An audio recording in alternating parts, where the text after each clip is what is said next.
وعن عبد الله بن عمرو بن العاص رضي الله عنهما قال: 4 من كن فيه كان منافقا خالصا، ومن كانت فيه خصلة منهن كانت فيه خصلة من النفاق حتى يدعها: إذا اؤتمن خان، وإذا حدث كذب، وإذا عاهد غدر، وإذا خاصم فجر. متفق علیہ واللہ تعالی اعلم. وعدے اور عہد کو نبھانے کا بیان. اللہ تعالیٰ کا قرآن مجید میں یہ فرمان کہ اپنے وعدے کو، عہد کو پورا کرو، کیونکہ اس کے بارے میں تم سے قیامت کو پوچھا جائے گا. اسی طرح اللہ تعالیٰ کا یہ فرمان کہ جب بھی کسی سے وعدہ کرو، عہد کرو تو اس کو پورا کرو. اور اسی طرح اللہ تعالیٰ کا یہ فرمان: اے ایمان والو عہدوں کو پورا کرو. اور اسی طرح اللہ تعالیٰ کا قرآن مجید میں یہ فرمان: کیا ایمان والو تم وہ بات کیوں کہتے ہو جو تم کرتے نہیں ہو؟ اللہ کے ہاں یہ بڑی ناراضگی والی بات ہے کہ تم وہ باتیں کہو جو تم نہیں کرتے. یعنی جب وعدہ کرتا ہے انسان کسی سے تو اس کو نبھانا چاہیے، اور اگر اس کو پورا کرنے کی اس میں استطاعت نہیں ہے تو وہ اس آنے سے پہلے وقت اس سے جا کر اس کی میعاد بڑھا لے یا وعدے میں معذرت کر لے، کوئی اس قسم کی بات، تاکہ وہ وعدہ کی خلاف ورزی میں نہ آئے. حضرت ابو ہریرہ رضی اللہ تعالی عنہ فرماتے ہیں کہ آپ صلی اللہ علیہ وسلم نے فرمایا: منافق کی 3 نشانیاں ہیں. منافق وہ شخص ہوتا ہے جو ایمان، اسلام، قرآن، مسلمان ہونے کا پورا دعویٰ رکھتا ہے، اس کی کوئی الگ سے پہچان نہیں ہوتی، مسلمان ہی ہوتا ہے ظاہری اعتبار سے، لیکن وہ پہچانا جاتا ہے اپنے اعمال سے، اس کو منافق کہتے ہیں. منافق یعنی وہ کافر نہیں ہوتا، کافر وہ ہوتا ہے جو دین کو مانتا ہی نہیں، اور منافق وہ ہوتا ہے جو ظاہری طور پہ دین کو، اسلام کو مانے ہوئے ہوتا ہے، لیکن اس سے ایسے اعمال اور ایسی باتیں سرزد ہوتی ہیں جس سے معلوم ہوتا ہے کہ یہ مومن نہیں، منافق ہے.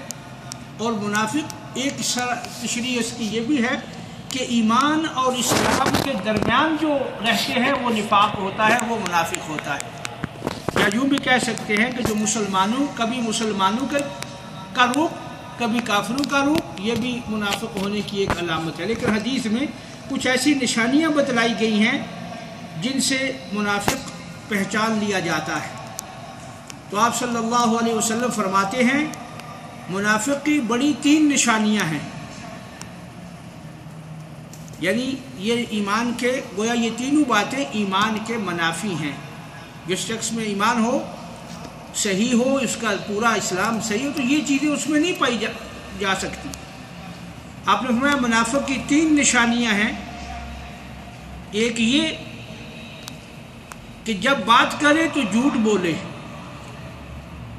وعدہ کرے، پہلی بات جب بات کرے تو جھوٹی کرے، چاہے وہ کسی کی کرے، چاہے اپنی کرے، چاہے کوئی حکایت بیان کرے، چاہے کسی واقعے کو بیان کرے، کسی انداز سے بھی جھوٹ کو بولنا، جھوٹ کو بیان کرنا یہ نفاق میں آتا ہے.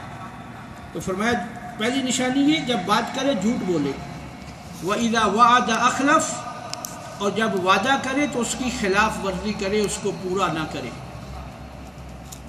اور تیسرا یہ جب اس کے پاس کوئی امانت رکھی جائے تو اس کی خیانت کرے.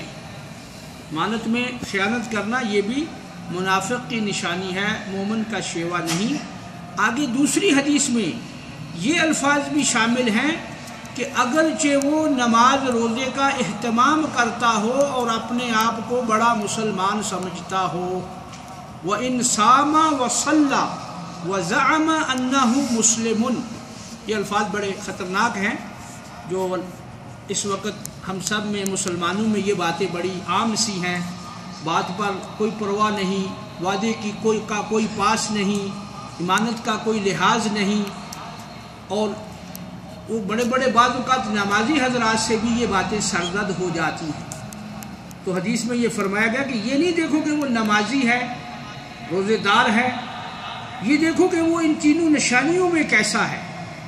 اگر وہ بات کا سچا ہے، وعدے کا پکا ہے اور امین ہے، امانت دار ہے، تو یہ مومن ہے. ساتھ اس کے نماز روزہ بھی ہے. نماز روزہ اصل ہے دین میں، لیکن اگر اس کی نماز، اس کا روزہ ان کو ان تینوں چیزوں سے روک نہیں رہا تو پھر نماز روزے کا تو کوئی فائدہ نہیں ہے نا. اب دیکھیں نا، روزہ ایک صرف بھوکا رہنا تو نہیں ہے. روزہ تو یہ بات پکی کرتا ہے آدمی کے ذہن میں کہ اللہ تعالیٰ مجھے ہر وقت دیکھ رہا ہے، تاکہ اس کے دل میں خوف پیدا ہو. نماز یہی سکھاتی ہے. جب ہم بار بار اللہ تعالیٰ کے ہاں پیش ہوتے ہیں اور پھر وہ کلمے دہراتے ہیں جو نماز میں ہیں، جو وعدے کرتے ہیں، تو نماز تو یہی سکھاتی ہے. جیسے قرآن میں اللہ پاک نے فرمایا کہ نمازی کو بے حیائی اور برائی سے روک دیتی ہے. تو اس لیے یہ تینوں چیزیں پر غور کرنا چاہیے. اور آج کے مسلم معاشرے میں یہ تینوں بڑی عام ہیں، اور بڑے بڑے نمازی اور بڑے بڑے روزے دار اور بڑے بڑے ظاہری تقوی اور پرہیزگاری کا نشان نظر آنے والے وہ اس پر پورا اترتے نظر نہیں آتے. دوسری حدیث میں ایک اور چیز کا اضافہ کیا گیا، وہ بھی عام ہے. حضرت عبداللہ روایت کرتے ہیں کہ آپ صلی اللہ علیہ وسلم نے فرمایا، جس میں 4 عادتیں ہوں گی، خصلتیں ہوں گی، وہ پورا منافق ہوگا، اور جس میں ایک خصلت ہوگی اس میں وہ نفاق کی خصلت سمجھی جائے گی جب تک کہ وہ اسے چھوڑ نہ دے. یعنی ایک آدمی میں یہ چاروں چیزیں پائی جاتی ہیں، وہ پورا منافق ہے. اگر ایک پائی جاتی ہے تو 1/4، اگر 2 پائی جاتی ہیں تو آدھا، اگر 3 پائی جاتی ہیں، یعنی جس انداز سے وہ صفتیں پائی جائیں گی اسی حساب سے اس میں نفاق پایا جائے گا. ہاں، اس سے چھوڑ دے، توبہ کر لے، آئندہ ایسا نہ کرے تو وہ اس کی گنجائش موجود ہے، وہ ایماندار ہے پکا. تو فرمایا اس میں 4 نشانیاں ہیں. پہلی یہ کہ جب اس کے پاس امانت رکھی جائے تو اس میں خیانت کرے. یہ اسی والی ہے جو پہلی حدیث والی ہے. اور جب بات کرے تو جھوٹ بولے، اور جب وعدہ کرے تو توڑ ڈالے. یہ 3 تو پہلے بھی مذکور ہیں. اب چوتھی یہ ہے، وَإِذَا خَاصَمَ فَجَرَ. جب لڑائی جھگڑا کر اس سے کسی کا ہو جائے، جھگڑا ہو جائے، تو یہ گالی گلوچ پر اتر آئے، گالی دینا شروع کر دے. جیسے عام ہم دیکھتے ہیں تھوڑی سی بات پہ تو جس کے منہ میں فوراً گالی آ جاتی ہے، یہ نفاق کی نشانی ہے، یہ نفاق کی علامت ہے. مومن کی علامت نہیں ہے یہ. ایماندار جو ہے اس کی زبان، اس کا سلسلہ کچھ اور ہوتا ہے. تو اس کو یہ بھی بڑی عام ہے مسلم معاشرے میں. اس کا چھوڑ دینا وہ عین ایمان ہے، اور اسی پہ ڈٹے رہنا تو یہ نفاق ہوگا. اب یہاں صرف یہ فرق سمجھ لیجئے کہ نفاق کی 2 قسمیں ہیں. ایک ہوتا ہے عقیدے کا نفاق. اگر وہ پایا جائے تو وہ تو ایمان کے بالکل منافی ہے. عقیدے میں یعنی اندر سے آدمی اللہ رسول دین کو مانتا ہی نہیں، ایسے اس نے فراڈ لگایا ہوا ہے ظاہری طور پہ. جیسے بعض منافق آپ صلی اللہ علیہ وسلم کے زمانہ میں تھے، مسلمانوں میں آتے تو کہتے ہم تمہارے ساتھ ہیں، کافروں میں جاتے کہتے نہیں، ان کو ہم نے اٹکل پچو بنایا ہوا ہے، ان کو بیوقوف بنایا ہوا ہے، ہم ہیں اصل میں تمہارے ساتھ. تو یہ ہے اعتقادی نفاق کی علامت. اندر سے ہی اسلام کے بارے میں اس کی رائے ٹھیک نہ ہو، اس کا خیالات ٹھیک نہ ہوں. یہ چیز بالکل ہی کفر سے بھی بڑی ہے. یہ نفاق کفر سے بڑا ہے.